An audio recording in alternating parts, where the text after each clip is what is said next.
Next part of the back we'll go over is the low back.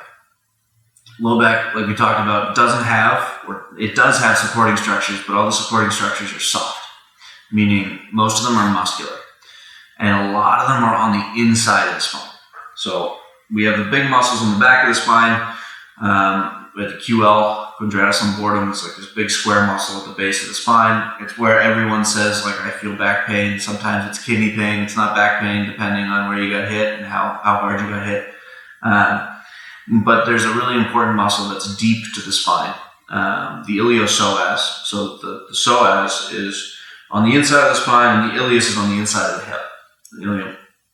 And they kind of connect together, and they can create a lot of problems.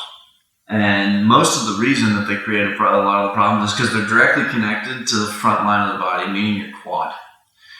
So as soon as we have low back pain, there are two ranges that we look at in the hip.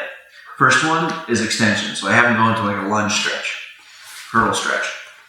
Not hurdle, lunge stretch. Tons of different names for this thing. Some people call it the couch stretch if you put the back foot against the wall.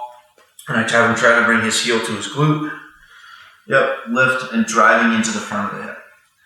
Okay.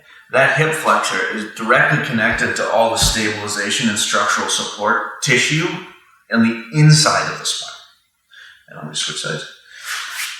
Okay. So we look at both sides. If we have pain on one side of the spine, usually it's muscular, something going on. Again, we always check closing and open angle. Relax. If there's pain on both sides of the spine, we want to think nerve pretty quickly. Okay, there's some things that we can do for that we'll go over in the workout. There are decompression techniques, and we'll talk about that with the neck as well. And when it comes to the low back, though, the other thing that can occur that's really common is the lateral tissue of the hip. So common, in fact, that I advise all my athletes to just lie on a lacrosse ball there every single night after training, without exception. This will alleviate most of your low back problems if they are stabilization and lateral range contingent. There's an easy way to check. We're going to stand up, and then we do hip circle, basic hip circle. So he goes knee up, knee out, and then we go into the lateral range, meaning his shin is parallel to the mat, and we're lifting it up straight out. Okay? This is the purview of the lateral hip.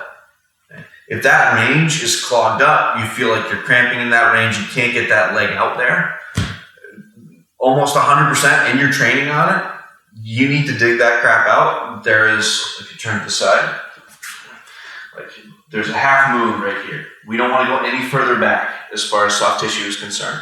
There's a big nerve. The sciatic nerve runs right down to there. If you've heard of sciatica, the nerve is as big as your pinky or an extension cord. Don't go digging in the center of the glute.